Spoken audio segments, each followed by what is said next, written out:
The goal is to build back home. Yes. The dream is Africa. Do you see yourself having a family here in America? Me being in this country 12 years, me working hard, yeah, it's my dream to bring my wife from Africa. Let her come over here. But for the next couple of years, or maybe 20 years or 30 years later, yes, I just wanna work, get something, then go back to Africa. Because Africa is the root. That's where we came from. Yes. And hey, beautiful people. It is about 10 o'clock this evening. So guys, earlier this evening, I was sitting in the lobby and watching and editing my video, and I saw this amazing brother who I immediately was able to tell that he's from Africa, and I was so amazed by his hard work. So I'm here at the elevators that lead to the top floors of this hotel. This hotel has, looking at the elevator, it has about 26 floors. So as I was actually going to use the bathroom on that hallway over there, and I saw him carrying this American girl who, from the conversation I had from the friends that they were with, has just turned 21, and they were passed out drunk. And I saw this amazing brother who reminds me of a scene from the movie Wakanda, from the first Wakanda film, carrying this young American girl upstairs on his hands, on his muscles. And so he kind of inspired me and made me think, this brother looks African. And I said, if he's African, he has a story to tell. While I'm talking to you guys, I'm actually editing a video right here on my computer because I'm sitting in a hotel lobby. So anyways, no BS. Let's go ahead and talk to our African brother here in New York City, near Times Square. Hello, brother. How you doing? I'm good. How are you, my brother? I'm pretty good, man. So I was just telling my viewers, I saw you carrying an American who was drunk upstairs. And I was so fascinated by your story. So I want to know more about you. So my name is Chacha. I have a YouTube channel. I go by the hand of Chacha Unlmtd. I have been in this country in America now for a while.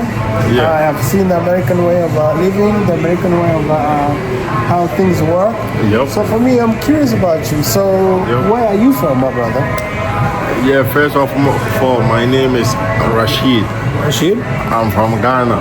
Okay. And I've been in the US for 12 years now. 12 years now. Yep. And I've only been living in them. So for the moment, when I came here like 12 years ago, guys, I'm here putting together the footage for Rasheed to tell the story. And the funny thing happened, the footage of where he was explaining and introducing himself in a conversation, it looks like accidentally stopped recording. I don't know if it's maybe I switched the angle like from one to another, and I might have accidentally pressed the phone, so I'm missing some footage there, so it's jumping to another section. This was in the middle of the conversation, but we had a very hectic conversation of him explaining that he came to the US from Ghana, from Kumasi, Ghana. He's been living here for 12 years, going to school, working hard and trying to get a life in New York City. He had an amazing story, so that conversation actually got cut out because it looks like the footage did not record. Sometimes we assume that everything went well, but it seems like this one did not. So let's catch up with the conversation where he's at right now, kind of explaining. We talked about a little bit of the issues in Africa, and now we're talking about trying the Burkina Faso current president. So keep the action going. He has an amazing story. Keeps still going on. I wish I could get him to reload that action, but sometimes things don't happen like that. Yeah, let's get back into it. Beg them for resources and all that. But when Ibrahim Traoré came, he said, no, it's a stop. No, it's a no. Nobody is going to any foreign country to ask for help again. We Africa, we have the resources, we have the minerals. We ourselves could build Africa. So because of that, even as I'm telling you recently, like some months ago, they tried to assassinate him, I think 17 times or something. They tried to 17 times, you say? Yeah, they tried to assassinate him because the guy came, he's doing what we the Africans need. It's not like some leaders from like Robert Mugabe from Zimbabwe, that was in power for like 30 years before he died. Like, for example, in Ghana, we have a democracy government every 4 years. Every 4 years we have. But like I said, places like Zimbabwe, the man became president like 3 decades, 30 years he was like, they take it as kinship. But when Ibrahim Traoré came, he said now even white man made shirt that we buy. He said no more. He won't import no more. Now we the Africans in his country, all of us are going to make our own shirt. Yes. And wear it African made. You see, the African made that we going to wear. Make and wear it. We won't go to another country and go import things. So what we have in Africa, that's what Ibrahim Traoré is trying to use it to build Africa. It's not every time that we run to America, we go to China and beg for money. And sometimes when we get the money to the leaders, the bad leaders we have in Africa, I say they are bad leaders because when they get the money, they don't even use it to build the economy. Exactly. They waste the money and use it for unnecessary things. But when it is time for vote, they came and tell the people, oh, we beg you, please vote for. That's the reason why some of us sitting in Africa, we were like, no. If we stay in Africa, we're going to die of poverty. We're going to, So that's what I believe in, because Africa, and this goes back to the colonial mentalism. Kwame Nkrumah, you're from Ghana. Yes. Kwame Nkrumah was assassinated. We in the Congo, Patrice Lumumba was assassinated. So it means that in order for Africa to rise up, Africa has to stand up for its own good, its own resources. But we find ourselves, like for instance, I came here to go to school. Now I have a job, I live in America, I have a family here. Of course. But my goal is to build back home. The dream is Africa. So for you, may I ask, how old are you? I'm 30 years old. 30 years old? Yes. So 30 years old. So you're working now in America. You're working hard to build a life. Do you have a family here or not yet? No, not yet. Not yet. So where do you see yourself? Do you see yourself having a family here in America? Do you see yourself as working hard, building, and then going back to Africa to have a family? Or what is your goal? Because for me, I believe that America provides us the opportunity to work, to gain resources, but I believe that I have to invest back home in my village. I have to build up the people that have nothing, because if I succeed in America and I go back home and succeed, the people that are living in the villages where we come from don't have nothing. So we have to build them up to also understand the power of working hard and building resources and investing in ourselves. Because when you succeed in Africa, they think you're witchcraft. They believe you're a demon worshiper. So what is the dream for you as a Ghanaian from Ghana, who has been here for 10 years now, and working hard. What is your dream? Do you want to stay here in America, live, or do you want to go back home and invest in Ghana or in Africa? What do you think? Well, for me, being in this country 12 years, me working hard, it's my dream to bring my wife from Africa. Let her come over here. Then we have a family over here. But for the next couple of years, or maybe 20 years or 30 years later, I just wanna work, get something, then go back to Africa. Because I don't wanna like waste my whole time over here. Africa is the root. That's where we came from. And we came to America to work. We learn something from here. Every single day we learn something. So the knowledge we learn from America here, we can take it back to where we came from. Maybe try to invest in a business to boost the economy of Africa. Then we too, the country benefit, we benefit at the end of the day. So my dream is not to stay in this country the whole of my life. I want my old age to be in my country. Right now, I'm young, I'm useful. So now I have the energy to go and come, you know. I saw you carrying that girl from down here in the elevator. What floor did you take her on? 16th floor. Oh my God. So you carried a drunk American girl from the first floor to 16th floor. Are you a bodybuilder, or do you work out in the gym? No, I'm not a bodybuilder. I don't work in the gym. It's just it's part of your job. It's part of my job. As a security guard, I'm strong. I'm from Africa. I'm supposed to be strong. I'm supposed to be able to face anything that comes on my way. So to share this to my audience. So you grew up in Africa. I grew up in Africa. So what do you think makes you as an African who is in America? What makes you? What is the difference? What do you see the difference between you? Because you see our black brothers who are here, and you see our African brothers are here. So what do you believe is the difference? What makes you motivated to keep working hard, pushing yourself? Although you're working hard, carrying a person from first floor to 16th floor, using your muscle, using your body. That, my brother, is a hard work. Me, I'm just a guy who weighs less than 300 pounds, but I'm trying to go to the gym so I can reduce my weight and get fit. But for you, you're using your weight to carry somebody, take them up to their room. They are living their American dream. It's their 21st birthday. They're enjoying their life. So tell me about that. Like, how is that for you? Well, to me, when I came to this country, what I learned when I came to this country in Africa, we are very disciplined.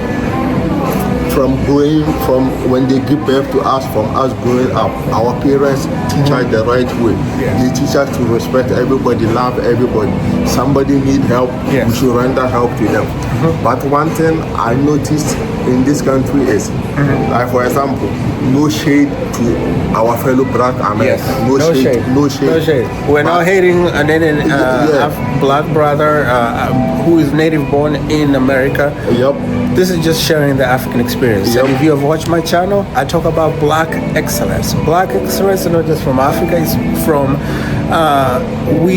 I understand that our black brothers don't have the luxury, or we have the privilege of being African, not experiencing slavery and all the atrocities that come with that. So for me, I understand that, so we don't want to diminish that for our audience who are African Americans. If this offends you, we apologize. Go ahead, my brother. Yeah, like I said, no shade. All of us are one people. We were born in the motherland, but you guys got to be born here because of the olden days, the slave trade. They brought the slave, and our ancestors came over here and married, gave birth to you guys. That's how you guys got to be here today. But like I said, the difference between we and you guys, for example, like I said, I'm begging, no shade to you guys. Me, I once got into an argument with a black American at my school. What he's going to tell me is, he said, excuse me my language, I should go back to the effing country, effing African country I came from. So when he said that to me, I was like, oh really? You telling me I should go back to the African country I came from? You are black. Just because you born in America doesn't mean you are not from Africa. You are from Africa. Most of you deny it because you guys were not born in Africa. Because you guys were born on the land, the desert, the soil of America. You guys think you are not American. If you trace your ancestral DNA back, it will tell you the African countries you guys come from. But sometimes when we meet you guys, some of them behave like they are better than Africans. Yeah. So for me, my experience is that I have met African brothers from Africa and our black brothers from America. Yeah. There is always a disconnect between what it means to be black in America. Yeah. A lot of it is a confusion because we have a privilege because we never experienced slavery. Yeah. So there's always an experience, them feeling like we think that we're better than black Americans and stuff like that. But for me, as someone who has lived in America for years, the first lesson that I learned, because I was called a nigger the first year that I was in America, and that it didn't faze me, but I tried to understand that. So I have taken a step to understand what it means to be black in America and to be African in America. A lot of our African brothers that come here, they don't understand slavery, and there is always a huge disconnect and almost like a clash and a fight between Africans and blacks. Exactly. But this video is not about that. This video is me showcasing my Ghanaian brother from Ghana, working hard in New York City, beating a life, wanting to bring his wife to America, and also build back home in Africa. But some of these topics are very societal, society related, and we kind of have to touch them. I didn't write a script for this conversation. It's just flowing, raw conversation happening. It's not, so that's what we're talking, real topics, and when we're talking about real things, you don't know what's gonna come up. So continue, my brother. Yeah, like I said, so this guy tweeted me like as if because I'm from Africa, sometimes I know we the Africans, of course, we learn English. English is not our mother tongue. Yeah, on that note, how many languages do you speak? Me, I speak 3 languages. Let me guess, you speak 2? Yes. What else do you speak? And I speak Wala. And the third one is English. English. So for me as a Kenyan, my first language is my mother tongue. Korean. Yeah. Then I speak Swahili or Kiswahili. Oh, okay. And then I speak English. Yeah.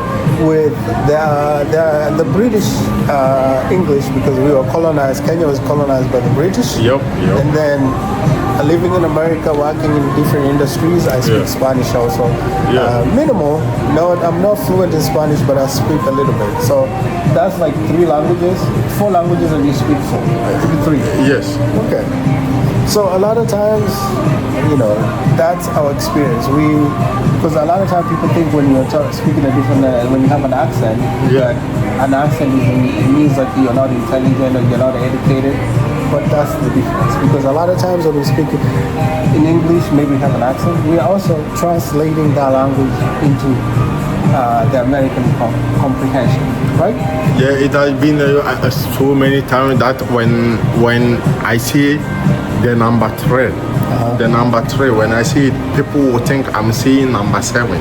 Meanwhile, I'm not saying 7. Sometimes, like, I get so frustrated and so distant that when I speak English, I have to repeat myself for somebody to understand. So because I'll keep repeating myself, they still won't get it. So I get frustrated. So I'll tell you this. So for me as a Kenyan in America,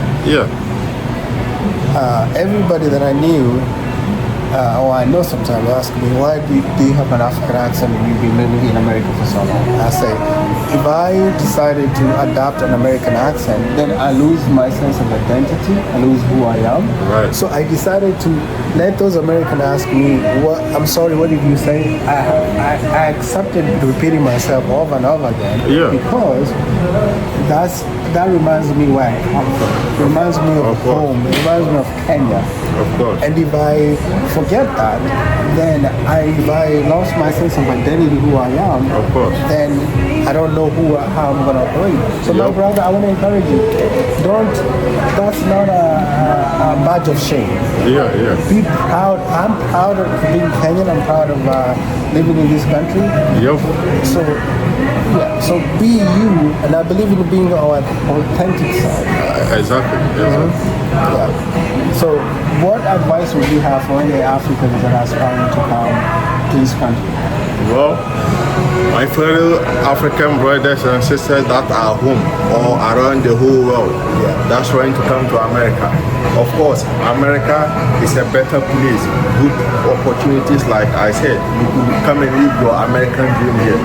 But one thing, the main advice I always tell people closer to me, that I want to tell through this channel of my brother to the whole world. Chacha Unlmtd. Yeah, Chacha Unlimited YouTube channel. Is please, if you are in Africa, I'm begging you in the name of God that created all of us. If you are in Africa right now and you're making it, you have a house, you have a good job, nice house, earning good and you eating good. Please, don't be like, because people say America. America is not heaven. America, you have to struggle to survive. Yes. So, Yeah, because I have cousins. Yes. I have family members. Yeah. That every day of the week, everyone is texting me to say send me money, and sometimes I'm like, I know my friends, I know my African brothers, I know some family members, because if I was to send everybody money, even $10, yeah. I will be broke. I have a family tree and things like that. Yep. So money doesn't grow on trees, my brothers. Of course, like I'm saying, so if you having a good job over there, good house, nice car, and you eating good, please don't be like America is heaven. America is not heaven. Yeah. And don't sell your business, don't sell your car. Don't mess up your life in Africa to come over here. Because in Africa, when you pay rent, you give them money in bulk, in advance, maybe for 2 years. But over here, every month we pay rent, we pay bills. Africa, you guys don't pay that. So if you living good in Africa, please don't stay in Africa. Don't sell your business, don't sell your car. Don't sell your house just because work hard. Work hard. Just because you want to come to America, you can. So come to think about it, you sell your business, you sell your car, you sell your house, and you get a visa and you come over here and you have no job and you become homeless. Tell me, was it worth it? It's not worth it. That's why I always advise my fellow African brothers and people from other. If you live in good, live over there. Don't think about American green card. American green card is not easy to get. I'm not saying this to discourage anybody from coming here. Of course, you could come here, but if you live in good, don't force yourself and sell your properties to come here. That's the advice I'll give you guys. Yeah. So that is really, really good advice for me. Yes. And for you. Yes. I really, really appreciate it. So you came here from Ghana. Yep. You've been here 12 years. Yep. You're working hard. You're working security at a hotel here. Yes. So my brother, thank you for sharing your story. You tell our viewers, what's your name? My name is Rasheed. Rasheed? You're from Ghana. What part of Ghana are you from? I'm from Kumasi. Kumasi. Yeah, Kumasi. So I hope that I can make it to Kumasi one day, my brother. But I appreciate you. Thank you so much. Thank you so much. Thank you for sharing your story. It's beautiful. It's amazing. And I just want to tell authentic African stories of people from the continent working hard. And I'm going to show you my channel so you can subscribe and share with your friends. so that we can go and tell this amazing story. Exactly. Thank you. Thank you so much. I Appreciate you, my brother. And please subscribe to his channel, because what he's doing is helping the African continent and the other rest of the world to know Africa and to know about African life. Somebody may be there, they doubting, how Africans live. Too many things, but what he's doing is help broaden the future of Africa. Now make sure when you post this video, I'll share it to my friends and family and people around this whole world, so that they watch this video and watch other videos you have on your channel, to see the good work you're doing, to help grow your channel, and also to motivate you to also be giving good content to the whole world. Thank you so much. Thank you so much. Rasheed, I appreciate you, my brother. It's a Chacha. Thank you, Chacha. Thank you. Yeah, okay. Let me show you my channel.